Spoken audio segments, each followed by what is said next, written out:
Rain hammered the old highway like the sky was angry at the earth. The streetlights flickered, casting broken beams of light across the empty road. And right there, half on the shoulder, half in danger, sat a faded blue sedan with its hazard lights sputtering like a dying heartbeat. Inside it, Grandma Lillian gripped the steering wheel with trembling fingers. Her breath shook. Her clothes were soaked straight through, the rain slipping down her face in thin, cold rivers. She whispered a prayer under her breath as she tried the ignition again. Click, click, silence. Her phone buzzed weakly in her hand, 2% battery. 1 bar of signal. She tried calling her daughter again, but the line dropped before it even rang. The phone screen dimmed. Cars sped around her, splashing water, never slowing, never looking. She stepped out into the rain, pulling her thin sweater tighter around her shoulders. The wind cut through it like it wasn't even there. Her knees ached. Her chest tightened. She looked up at the dark sky, exhausted. "Lord, I just need to get home," she whispered. A truck zoomed past, spraying muddy water across her legs. She stumbled back, grabbing the car door for balance. She was alone. Completely alone. Then, thunder. Not from the sky, from engines. Heavy. Growing. The sound rolled across the asphalt like a warning. Like something powerful was coming. In the curtain of rain, 8 motorcycle headlights emerged, glowing white eyes cutting through the darkness. They rode in formation, leather jackets soaked, engines rumbling low and dangerous. Grandma Lillian froze. Her heart pounded. She took one shaky step back toward her car. And she whispered, barely above a breath, "Please, not tonight." Grandma Lillian stood in the rain, watching the motorcycle headlights drift closer through the storm. Her breath caught in her throat as the engines growled louder, deeper, echoing in her bones. Fear crawled up her spine like icy fingers. She wrapped her arms around herself, shivering, blinking against the cold. And then, in the middle of that fear, in the middle of that rain, her mind drifted back to how this day even began. At 5:10 that morning, long before the sun rose, Lillian had already been awake. She'd been sitting on the edge of her bed, massaging the ache from her swollen ankles. She was 67 years old, but her body felt twice that some days. Yet she still pushed herself every morning because she had people who needed her. Her sister, Evelyn, had been battling kidney failure for almost 3 years now. The treatments were expensive. The medications even more so. Their insurance covered some things but not enough, not nearly enough. Evelyn couldn't work, and Lillian refused to let her struggle alone. So she worked. And it worked. And it worked. She got up at 4:30 a.m. most mornings. She didn't complain. Didn't argue. Didn't ask, "Why me?" She just put her feet on the floor, pushed past the pain, and showed up. She was a home care nurse, the kind people remembered for decades. The kind who actually cared, who took time to listen, who treated lonely old souls with dignity. But even angels get tired. And that morning, as she sipped the last of her lukewarm coffee, she felt exhaustion deep in her bones. She didn't say anything though. She simply whispered to herself, "You're strong, Lillian. Stronger than you think." She told herself that every day. Her grandson Malik had drawn that phrase on a sticky note 3 years earlier and stuck it to her bathroom mirror. He was 8 at the time, wide-eyed, curious, and full of questions. She never took it down. It was still there that morning. She tapped it with her finger as she walked past the mirror, like she always did. "You're strong, Grandma." That boy had no idea how much she needed those words. Her shift that day had been scheduled for 10 hours. It turned into 14. One patient had a medical scare. Another had a fall. A new nurse called out sick. The staff was short. The supervisors begged her to stay, just 1 more hour. She stayed 4. By the time she clocked out, her legs throbbed, her eyes burned, and her back screamed. But she still smiled when she reached her car because she remembered something. It was Malik's video project night. He'd been working on it for weeks, staying up late gluing paper together, drawing maps, and writing his script in that messy handwriting every kid had at that age. He wanted her to be there when he presented it over video call. He'd told her the night before, "Grandma, do you promise you won't miss it? You always keep your promises." Those words stuck to her heart. She had to get home. But her old sedan, her faithful, stubborn, exhausted sedan, was on its last leg. She'd been ignoring the warning signs for months because the money simply wasn't there. The rattling sound when she sped up. The dimming headlights. The occasional flicker from the dashboard. She knew something was wrong. But what was she supposed to do? A $600 repair bill might as well have been $6,000. So she prayed, and prayed, and kept driving, and hoped the car would last her just a little longer. On the way home, she called her daughter Tasha to let her know she'd be back soon. They talked for just a minute, laughing about how tired she sounded. "Ma, you have to slow down," Tasha said gently. "I will," Lillian lied. And they both knew it. But the truth was, slowing down wasn't an option for her. Not while bills were stacking, not while Evelyn needed prescriptions, not while Malik needed support. Still smiling faintly, she made the left turn onto the old highway, the shortcut home. She knew the road. She'd driven it dozens of times. But she didn't account for the rain, the fog, or the deepening dark. About 5 miles in, the headlights dimmed. The radio cut out. The car shuddered. And then, it died. Just like that. She pressed the gas. Nothing. She turned the key. Nothing. She whispered, "No, no, no, not tonight." She coasted to the shoulder as the car lost power completely, hazard lights flickering weakly. Her hands shook as she tried to call home again. The signal was practically non-existent. The rain fell heavier. And she felt something inside her, fear, worry, guilt, grow like a knot in her chest. She didn't mind breaking down. She didn't mind the rain. She didn't even mind being stranded. But missing Malik? Letting him down again? That broke her. She didn't have the best track record. She'd missed his school recital 2 months ago because of a double shift. She missed his award ceremony last year because Evelyn had a medical emergency. She was doing her best, always doing her best, but life kept pulling her in 100 directions. She leaned her head against the steering wheel and cried quietly into her palms. "I'm sorry, baby. I'm so sorry." After a while, she forced herself out of the car, lifting her sweater over her head. Rain slapped against her face. She could barely see 5 feet ahead. The headlights of passing cars became white blurs slicing through the darkness. None of them slowed. None of them even tapped the brakes. She waved her arms once. Twice. A truck zoomed past so close she felt the wind punch her in the chest. A wave of dirty water splashed over her legs, soaking her all the way through. She gasped, stumbling back. This can't be happening," she whispered. Her teeth chattered uncontrollably. Her knees ached. The cold settled into her bones like it was trying to freeze her from the inside. She climbed back into the car just to escape the wind. The interior smelled like old leather and lavender from the air freshener Malik bought her. She hugged her purse to her chest, trying to convince herself she wasn't as scared as she was. Her phone buzzed again, 1% battery. She tried calling Tasha one last time. The call dropped instantly. The screen dimmed. Then died. Complete darkness. The rain hammered harder. The wind howled. The world outside the fogged windows blurred into gray and black streaks. She closed her eyes, took a shaky breath, and whispered the only thing she could. "Lord, send me an angel." And then, as if the sky itself heard her, there was a sound. Not thunder. Not wind. Not rain. A low rumbling growl. It started faint, almost like a vibration, then stronger, then louder, then deeper. She sat upright, heart hammering. She wiped the fog from her window with her sleeve. Headlights emerged from the curtain of rain, 8 of them lined up side by side, glowing like eyes in the darkness. The engines thundered across the road, echoing through the storm. Motorcycles. Big ones. Their frames glinted under the lightning. Leather jackets.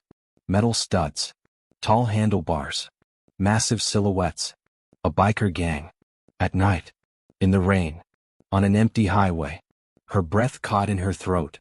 Her pulse kicked up. "Please. No," she whispered, pressing her back into the seat. The bike slowed. One by one, they crawled to a stop around her car like giant shadows. Their engines rumbled like wild animals breathing. One biker dismounted. Another shut off his headlight. Someone tapped the window with a gentle knuckle, but the gesture still made her flinch. She wasn't ready for this. She wasn't ready for anything. She closed her eyes, terrified. But if she had kept them open for just one more second, she would have seen the truth. They weren't there to harm her. They were there to change her night. Her faith. Her whole belief about the world. And it was about to begin. The rain fell in sheets, each drop hitting the asphalt with a tiny crack that blended into a constant roar. The 8 motorcycles stood in a half-circle around Grandma Lillian's car like a wall of steel and leather.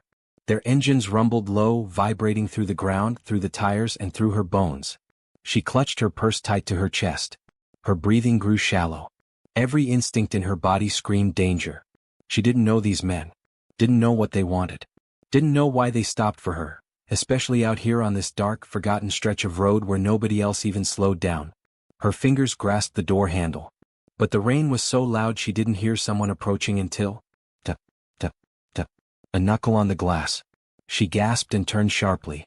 A massive man stood outside her window, illuminated by the soft orange glow of a headlight behind him. He wasn't just tall, he was huge with broad shoulders, a thick beard and arms covered in tattoos. His leather vest clung to him, soaked through, and on the back she could faintly make out an emblem, a steel wolf skull and the words Iron Guardians. Her pulse thundered. He leaned forward slightly, palms visible, hands open, showing he wasn't holding anything. His voice came through the glass, muffled but calm. "Ma'am? You okay in there?" She froze. He spoke again, louder, to cut through the storm. "I ain't here to scare you. We saw your hazards. Just want to make sure you're all right." His tone surprised her. His voice was deep, yes, but gentle. But still, fear clung to her. She cracked the window just enough to breathe. What do you want?" she whispered. "Just to help," he replied simply. "Rain like this? Ain't safe to be stuck out here." Before she could respond, another figure walked up, a woman. She wasn't as large as the man, but she carried the same heavy presence, with long dark hair braided under her helmet and a leather vest patched with the same Iron Guardian's emblem. Her eyes softened the moment she saw Grandma Lillian's trembling hands. "Hey, sweetheart," the woman said softly, crouching down to eye level with the window. "It's freezing out here. You're soaked. Can you open the door so you don't get sick?" Lillian blinked. A biker gang with a woman? And she sounded kind? The woman tapped her chest lightly. "Name's Rosa. What's yours?" Lillian hesitated. Something in Rosa's eyes told her she was safe. Not completely. Fear doesn't disappear in a moment, but safe enough to breathe again. "Lillian," she whispered. Rosa smiled warmly. "Hi, Lillian. This is Tank." The big man lifted his chin slightly in greeting. Tank. Of course that was his name. It fit him perfectly. More bikers approached, forming a loose circle, shielding the car from the wind and rain. They weren't hostile. They weren't shouting or demanding anything. They just looked concerned. Tank gestured gently toward the door. "Can you step out for us? Just so we can look at your car without you getting soaked." The idea of opening the door still scared her. A lifetime of warnings echoed in her head. Don't trust strangers. Don't trust men at night. Don't trust people who look like trouble. Tank must have felt her hesitation. He took a deliberate step back, creating distance. "No pressure," he said, palms up. "You're in charge here. We follow your lead." Rosa added softly, "We're not gonna touch you or your things, I promise. We just want to make sure you get home safe." Those words hit her harder than she expected. Because for the last 2 hours she hadn't felt safe at all. Slowly, very slowly, she opened the door. Cold air rushed in. Rain slapped her ankles. Rosa immediately stepped in front of her, holding a large biker jacket above her head like an umbrella. "Oh Lord, you're freezing!" Rosa exclaimed. "Tank, get the blankets." Tank whistled sharply, and one of the bikers jogged over with a thick wool blanket wrapped in plastic. He handed it to Rosa. She tore it open and draped it around Lillian's shoulders before Lillian could protest. It was warm. It smelled like motor oil and cotton. It instantly eased the trembling in her body. Thank you," Lillian murmured. Tank's eyes softened. "Let's have a look at your car." He nodded to 2 other bikers, Ghost and Mason, both rough-looking men with long beards and heavy boots. They didn't say a word as they popped the hood and leaned into the engine compartment. Their flashlights cut through the rain. Rosa stayed beside Lillian the whole time, steadying her arm as if she were a granddaughter guiding an elder across a street. "What happened?" Rosa asked gently. It just died," Lillian said weakly. "The lights went out. The engine stopped. Everything stopped." Rosa exchanged a look with Tank. "Battery or alternator," she murmured. Tank grunted in agreement. "Probably alternator. Rain like this don't help either." The thunder cracked overhead. Lightning lit up the sky, revealing the bikers working around her sedan with surprising coordination. One testing the battery, one checking wires, another using his phone's flashlight to inspect belts. They moved like a team. Like a family. Meanwhile, the circle of bikes around the car kept the wind down enough for them to work. It was as if they'd done this 100 times. Tank wiped rain from his brow. Yeah, alternators cooked. Lillian's heart sank. That's expensive, isn't it? Tank didn't answer immediately. You didn't have to. His expression said everything. Rosa rubbed her shoulder gently. We're gonna figure this out, okay? You don't worry about that right now. You're not alone out here. That sentence cracked something deep inside Lillian. Something heavy, something she'd been carrying by herself for years. Not alone. Not tonight. Tank turned to the group. All right. First priority, get her warm and dry. One biker jogged back to his ride and returned with a thermos. Hot tea, he said simply, handing it to Lillian. She hesitated, then took it with both hands. Her fingers were so cold she barely felt the metal. Rosa opened the lid for her. Careful, it's hot. Steam curled upward. Lillian inhaled deeply. Chamomile. Sweet. Comforting. Someone else brought a portable camping light and set it on the ground, brightening the whole area. Another biker parked his motorcycle sideways to block the worst of the rain. Someone else offered Rosa a rain poncho to drape over both herself and Lillian. It felt unreal. Moments ago she was alone, freezing, terrified. Now she was surrounded by strangers. Intimidating, leather-wearing, rough-edged strangers. Treating her with more care than half the people she met in the world. Tank finally turned back to her. Lillian, he said gently, your car's not going anywhere tonight without help. Her shoulders sagged. But, he added, you got the right people with you. She looked up at him, confused. What do you mean? Tank nodded toward the biker farthest to the left. A tall, lean man with grease-stained gloves and a calm, focused expression. That's Doc, Tank said. Best mechanic in this county. And lucky for you, he owes me a favor. Doc cracked a small grin, stepping forward. Let's get this lady home. And for the first time that night, despite the cold and the dark and the storm and the fear, Grandma Lillian felt something she hadn't felt in hours. Oh. The storm hadn't let up. Rain hammered the asphalt, creating a relentless rhythm that matched the pounding of Grandma Lillian's heart. The circle of motorcycles glinted wet metal under the temporary light Tank had set up, their engines idling low like watchful beasts. Her car hood was up. Wires were exposed. Doc had poked, prodded, and tapped at the alternator while Tank and Ghost hovered close, ready to intervene. Rosa stayed at Lillian's side, holding the blanket tighter around her shoulders, whispering calm reassurances. Everything seemed under control. Until the tow truck rumbled down the highway. At first, it seemed like salvation, a large white truck with a yellow flashing light pulling up behind the motorcycles. The tires hissed over the wet asphalt and the driver leaned out the window. Lillian's stomach sank. The man's face was broad, weathered, and unkind. His mouth twisted into a smirk that immediately set her on edge. He leaned out fully, voice booming over the storm. Lady, your car's toast. You're gonna need a tow.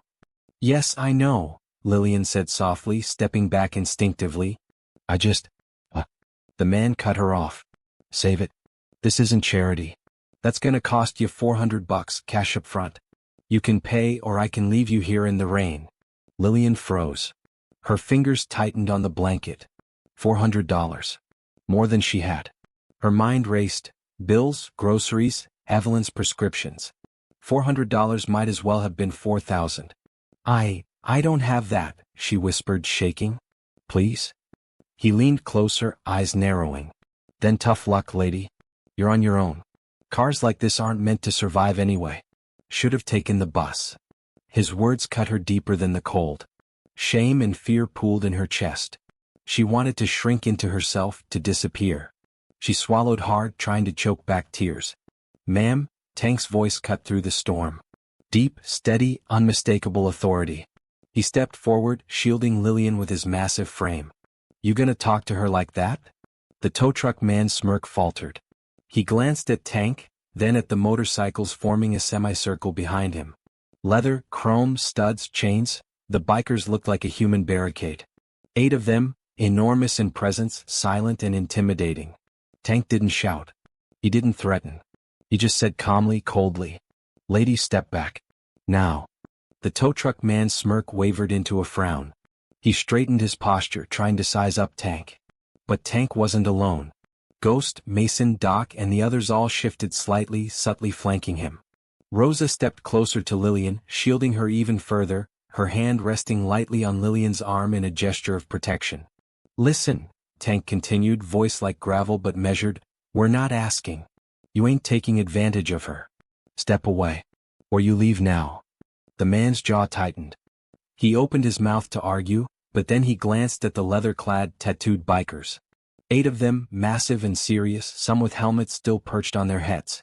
The storm reflected off their glasses, their chrome and their chains.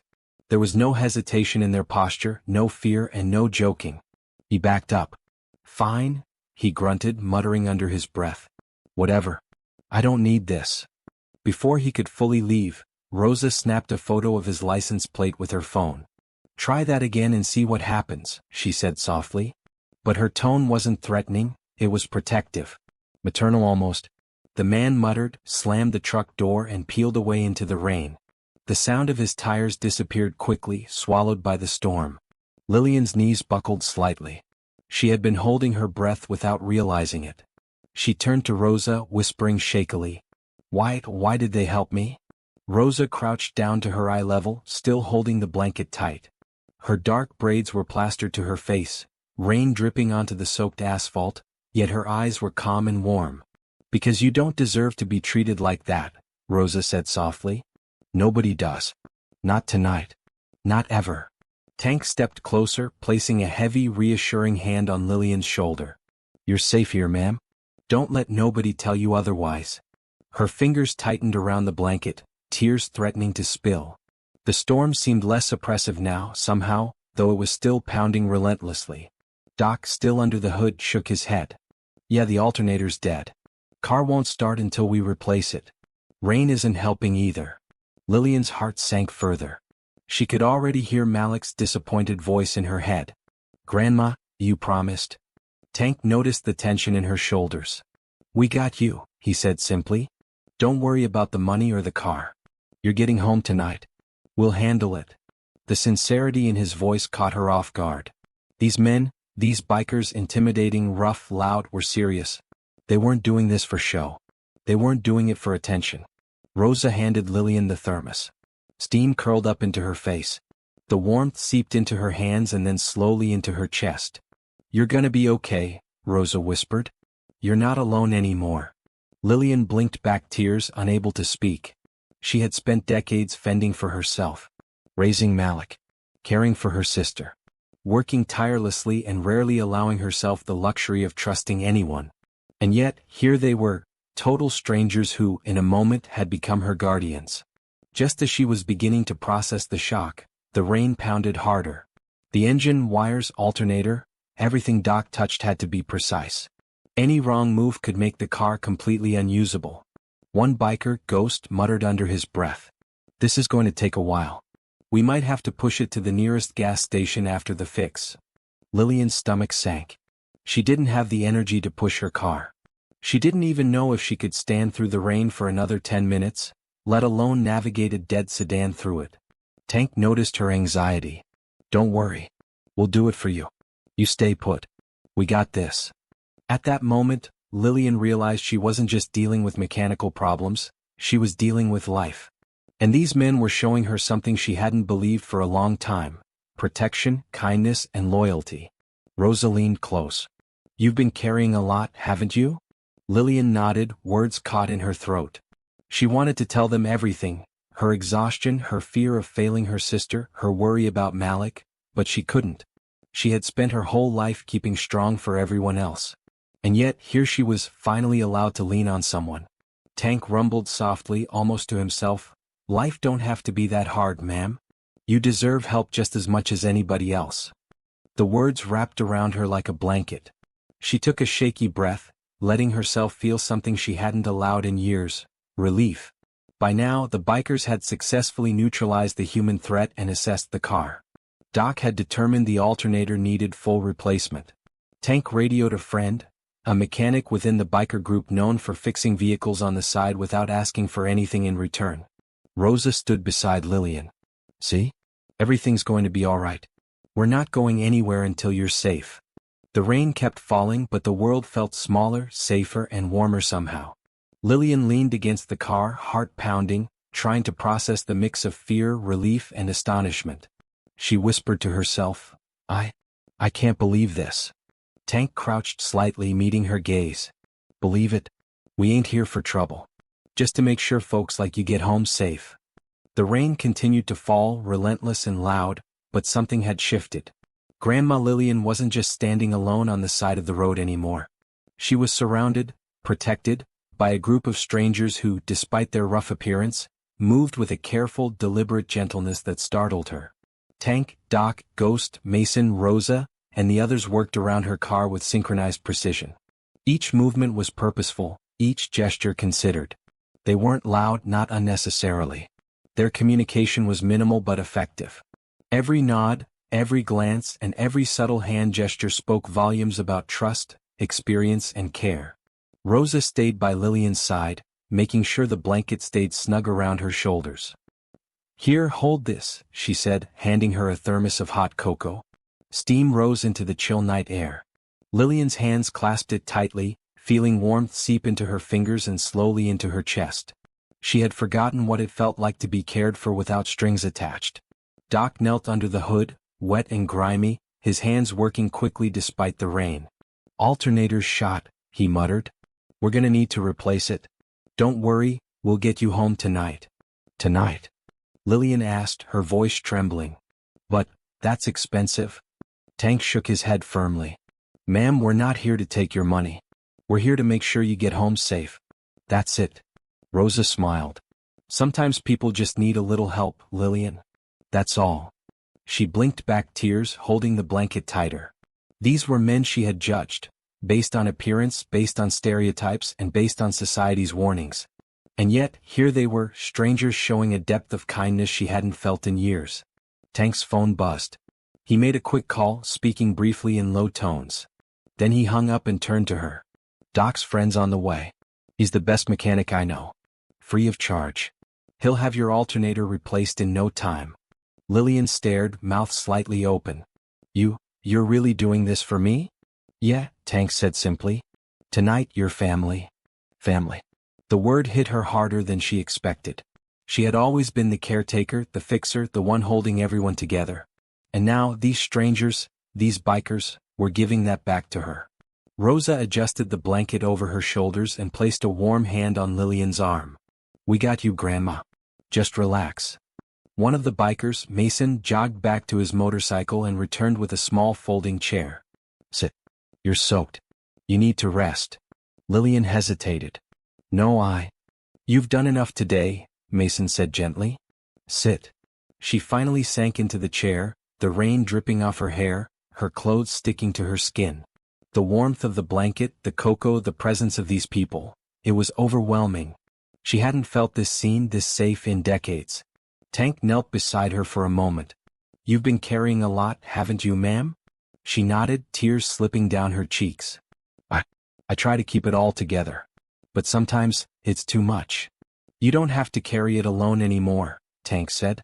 She blinked up at him, unsure if she had heard correctly. But, I don't even know you. You will, Rosa said softly. Tonight you do. The next half hour was a blur of action and care. While Doc prepped the replacement alternator and Ghost set up temporary lighting under the hood, the other bikers attended to her needs. Tank made sure she had a dry place to sit. Rosa rubbed her shoulders, trying to warm her from the storm. Mason handed her a dry towel and helped wring out her soaked sweater. Another biker offered her a waterproof poncho for the next leg of the journey. Even in small things, their attentiveness spoke volumes. Each action wasn't just practical, it was personal, intentional, and human. Lillian sipped her cocoa, overwhelmed by the realization. These people who the world might call rough, dangerous, or scary, were showing her a kind of gentle humanity she hadn't expected. You really care, she whispered to Rosa. Rosa's eyes softened. Of course, Grandma. Everybody deserves care. Everybody deserves to be safe. Doc worked quickly, his hands moving with precision. The rain had soaked the tools and slicked the wires, but he worked undeterred. Ghost assisted, handing him parts and holding flashlights steady. Tank oversaw the operation, giving instructions in quiet, confident tones. Alternator's almost in place, Doc announced. Hold her steady a second, Ghost. They worked seamlessly, like a unit formed not just for motorcycles and rides but for mutual respect and trust. Lillian watched, awestruck, her fears slowly melting into gratitude. When the alternator clicked into place, Tank gave a subtle nod. "Good. That's done." "Already?" she gasped. It looks complicated." "Not for us," Tank said with a small smile. "We do what we can." Rosa laughed softly. "Besides, you're worth it, Grandma." Her heart clenched at the word worth it. She hadn't heard anyone say that to her in years. She didn't even remember the last time she had felt worth more than her usefulness to someone else. Even with the alternator fixed, Doc cautioned, "It's still risky to start it in this storm. Might stall again. Better if we push her to the nearest gas station before attempting the first drive." Lillian's eyes widened. "Push the car? In this rain?" Tank's grin was calm but playful. "That's why we're here. You stay seated, sipping your cocoa. We'll do the heavy work." Within moments, the bikers coordinated. Ghost and Mason positioned themselves behind the car. Tank and Doc took the front, lightly holding the bumper. Engines were off now. The rain continued, cold and relentless. "On 3, Tank instructed." They pushed. The car creaked, wheels slipping slightly in the water, but it moved. Lillian gripped the blanket, astonished at the raw power and effort of these people. Every push was methodical, steady, and careful. She couldn't help but feel a surge of relief, pride, and disbelief. After a few minutes, they reached a small gas station several hundred yards down the road. Lillian exhaled in awe. She had made it. Not alone. Not by herself. And that realization hit her harder than the cold rain. At the gas station, the bikers set up temporary cover with tents they carried on their bikes. Rosa handed Lillian a second blanket, dry and soft. One biker refilled her cocoa cup. Tank called his friend, the mechanic who had promised to help, and confirmed he would arrive shortly. Lillian sank to a chair under the tent, finally allowing herself to cry freely. Tears of exhaustion, tears of relief, tears of gratitude. Rosa sat beside her, lightly holding her hand. "You've done so much for everyone else," Rosa said softly. "Tonight, let us take care of you." Her voice, steady and warm, broke something open inside Lillian. She had spent her life being strong for everyone, for every need, and for every person who depended on her. And here, finally, she was allowed to lean. Tank joined her briefly, leaning against a post. "You know," he said, voice calm, "life can be rough. People judge, people hurt, and people ignore. But sometimes you just find the right people at the right time. We're glad it was us." Lillian looked at him, incredulous. "You really mean that?" Tank's eyes softened. "Every word. We got you, Grandma. That's all there is to it." She realized then how isolated she had allowed herself to feel for so long. The kindness of these strangers, the Iron Guardians, wasn't transactional. It wasn't about payment or favors or recognition. It was simple, raw humanity. She had forgotten people could be this pure in their intentions. Her hands trembled as she clutched the blanket tighter. I don't know how to thank you." Rosa squeezed her shoulder. "You don't have to. Just pass it on someday." And in that moment, with rain still falling, engines cooling, and warmth finally seeping into her bones, Lillian allowed herself to believe. Believe in strangers. Believe in kindness. Believe in people again. The rain had eased slightly, leaving a misty veil that blurred the edges of the world. Steam rose from the wet asphalt, curling around the motorcycles parked protectively near Grandma Lillian's car. The storm's ferocity had passed, but Lillian's inner storm was far from over. She sat beneath the tent, blanket wrapped tightly around her shoulders, hands trembling as she held the last sip of cocoa. 4 hours she had been battered, by exhaustion, fear, and the weight of her responsibilities. And now she felt something she hadn't felt in years, relief. She looked around at the bikers. Each of them, Tank, Rosa, Doc, Ghost, and Mason, had worked tirelessly not for money, not for praise, but to see her safe. Every gesture had been intentional. The blanket, the cocoa, the careful coordination while fixing her car, even shielding her from the tow truck bully. She realized then something profound. She had been carrying too much alone. Always alone. And tonight she had been allowed to let go. Lillian's breath caught as she thought about the hours before the bikers arrived. The fear she had felt on the dark highway, the hopelessness when her car died, the helplessness with her phone dying in her hand, those moments had felt insurmountable. She had spent decades fending for others, never giving herself permission to rely on anyone. But now, she had. And it had worked. She looked at Tank, who was crouched near the car, checking the final details of the alternator. His eyes met hers briefly and he gave a small nod. In that silent moment she understood. She was allowed to trust. Rosa noticed her gaze and smiled softly. "It's okay to let someone in, Grandma," she said gently. "You don't have to do everything by yourself." Lillian nodded, swallowing hard. Tears pricked her eyes again, not from fear this time but from gratitude and realization. She had lived her life protecting everyone else. Maybe it was time to allow herself protection too. She took a deep breath, feeling the tension in her shoulders ease slightly. Each small act of kindness, the blanket, the chair, the hot cocoa, the bikers pushing her car, had chipped away at decades of self-imposed isolation and fear. For the first time in a long time, Lillian allowed herself to feel truly supported. Not just helped, not just rescued, but truly seen and cared for. The Iron Guardians weren't performing for her. They weren't expecting recognition or repayment. They were showing her something she had almost forgotten: that humanity exists, even in the places you least expect. She let herself relax under the tent, sipping the cocoa, letting warmth spread through her cold, tired body. She closed her eyes, imagining her grandson Malik. His project. His excitement. How disappointed he would have been if she had never made it home. And then she felt a spark of something new: hope. Tank walked over and handed her a small flashlight. "You're gonna need this for the ride home," he said. She looked up at him, seeing the concern in his eyes. Not pity, not judgment, just genuine care. Her chest swelled with gratitude, and for the first time that night, she believed she could face the road ahead. Rosa crouched beside her again. "You've been brave all night, Grandma. But now it's okay to feel safe. You can let someone else take care of you for a change." Lillian nodded slowly, feeling the lump in her throat loosen. She realized she had been carrying fear and responsibility as armor for decades, but now she didn't need it. She could let herself lean on others. She could trust. She could hope. She could feel safe. The bikers had shown her that protection and kindness didn't require repayment. They had demonstrated that strength and humanity could coexist. And in their example she found a mirror for her own strength. The strength to accept help without shame, the courage to be vulnerable, and the hope to believe in people again. As Doc put the finishing touches on the car, Lillian realized something else. She had spent her life measuring her worth by what she could give to others. Tonight, she learned that her worth also lay in being allowed to receive. Her mind drifted to her grandson Malik again.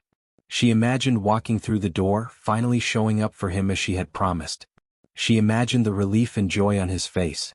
She imagined the pride in herself, pride not for what she had done for everyone else, but pride for allowing herself to accept care and protection. Her eyes glistened with tears and she let herself smile. For the first time in years, she felt whole in a way she hadn't believed possible. Tank noticed her expression and gave a small, approving nod. "You're ready," he said.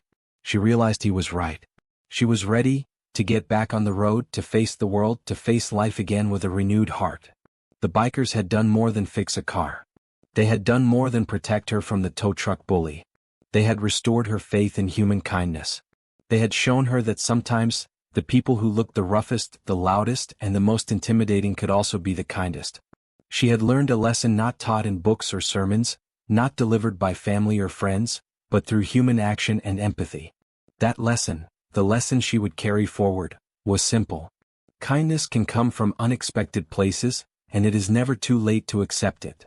Her posture shifted subtly. Her shoulders, once hunched under the weight of fear and responsibility, lifted slightly. She breathed deeply, feeling the cold night air mix with the warmth of the blankets and the motorcycle's residual heat. She felt alive, protected, and seen. Rosa placed her hand lightly on Lillian's arm. "You're going to be okay," she said. "Yes," Lillian whispered, her voice firm for the first time all night. I will be okay." Doc gave a thumbs up from under the hood. "She's good to go." Tank moved to stand beside her car door. "Seatbelt on, Grandma. We're escorting you the whole way home." Lillian nodded, her hands gripping the blanket tightly. She looked around at each of the bikers. Each of them, the intimidating Tank, the gentle Rosa, the precise Doc, the silent Ghost, and the reliable Mason, had played a role in her night of transformation. She realized she would never forget them. Not for the rest of her life. They weren't just bikers. They were guardians, angels in leather and chrome, proving that humanity could be both strong and gentle. She took a deep breath, squared her shoulders and climbed into her car. For the first time that night she felt ready to face the road, the storm and life itself. Tank nodded to Rosa.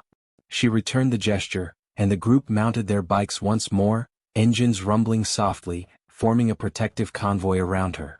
As the headlights cut through the misty night, Lillian felt a new sense of courage and gratitude bloom in her chest.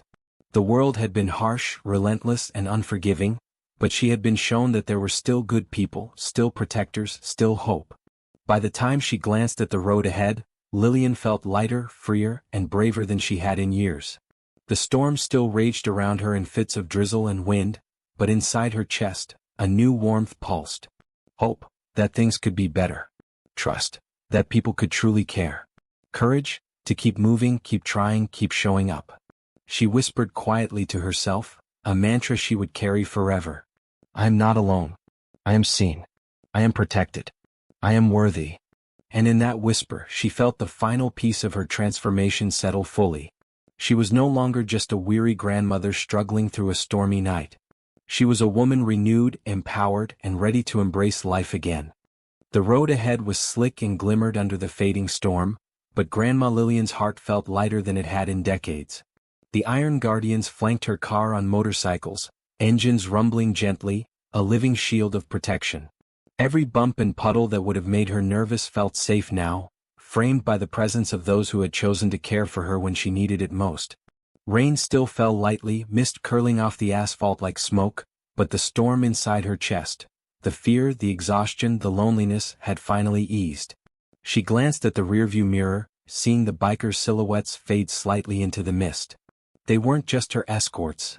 They were symbols of the human kindness she hadn't realized she'd been missing. By the time she pulled into her driveway, her clothes soaked but her spirit renewed, Lillian felt a mixture of exhaustion and exhilaration. Malik's video call still hadn't started, but she knew she had made it. The headlights of her car cut through the darkness of the driveway. She stepped out and looked back briefly at the road, half expecting to see the Iron Guardians disappearing into the night like ghosts. Instead, Tank, Rosa, Doc, Ghost, and Mason slowed and stopped, forming a small semicircle on the edge of the driveway. Rain slid down their leather jackets, droplets glinting like tiny jewels in the light. You made it, Tank said simply. Yes, Lillian whispered, chest tight with gratitude. Because of you. Rosa smiled. No, Grandma. You made it because you let us help. That's the real courage. Her heart swelled.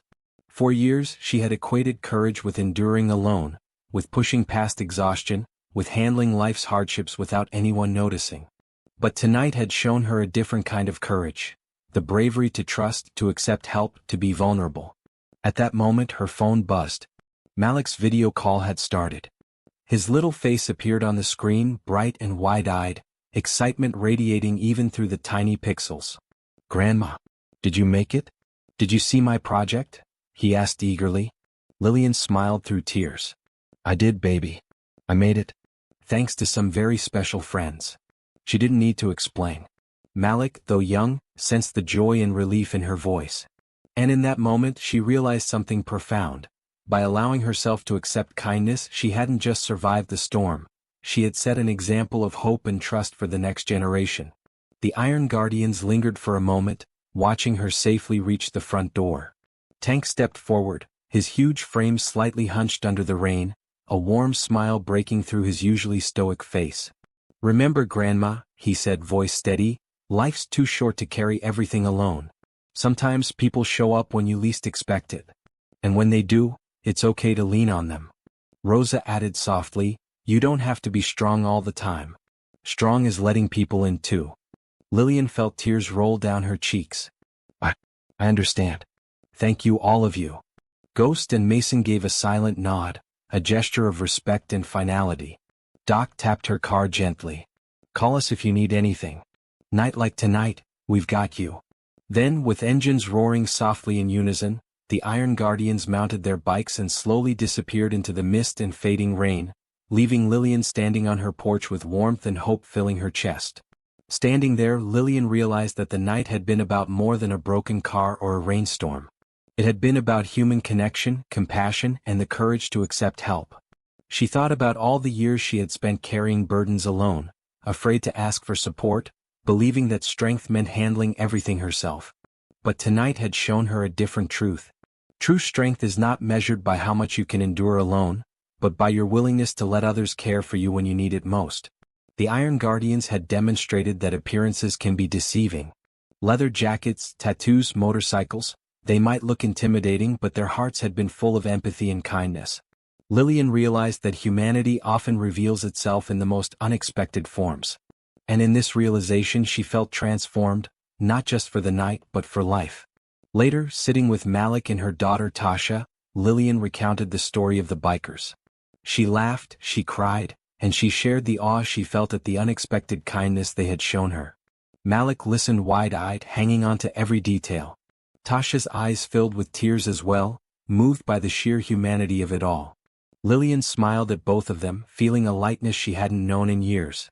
She had been a protector, a caregiver, a tireless force of love, but she had learned that protection and care are not one-way streets. Sometimes, it is the simplest act of kindness, from strangers, friends, or community, that can restore your faith, give you courage, and rekindle hope. And sometimes all it takes is letting people in. That night, as she tucked Malik into bed, Lillian whispered a silent prayer of gratitude. She thought of the Iron Guardians riding off into the mist, of Rose's warmth, of Tank's calm strength, and of Doc, Ghost, and Mason's tireless care. She thought about the storm, the rain, the fear, and the relief that followed. And she realized something. Life's storms are inevitable. Hardship is unavoidable. Fear will visit every person at some point. But the choices we make, whether to face it alone or to accept help, define the kind of courage we embody. For Grandma Lillian, tonight had been a revelation. Courage was not just surviving alone. Courage was trusting humanity, embracing vulnerability, and letting kindness in. She smiled softly, feeling the warmth of the blankets, the memory of the cocoa, and the imprint of a lesson she would never forget. The night had started with fear, exhaustion, and loneliness. It ended with safety, warmth, and a heart full of renewed hope. Sometimes, the people who appear the roughest, the loudest, or the most intimidating are capable of the greatest acts of kindness. And sometimes, the greatest strength we can show is not in doing everything ourselves, but in allowing others to lift us when we cannot lift ourselves. Life is full of storms. But with courage, trust, and compassion we can face them, and sometimes the storm brings unexpected angels into our lives. Grandma Lillian learned that night that kindness can come from the most unexpected places, hope can be restored when least expected, and trust in humanity can be renewed with a single act of love. She closed her eyes one last time, letting the lesson settle deep in her heart. The rain had stopped, the night was calm, and a new chapter in her life had begun. One where she would never forget that courage and kindness often walk hand in hand. End of story.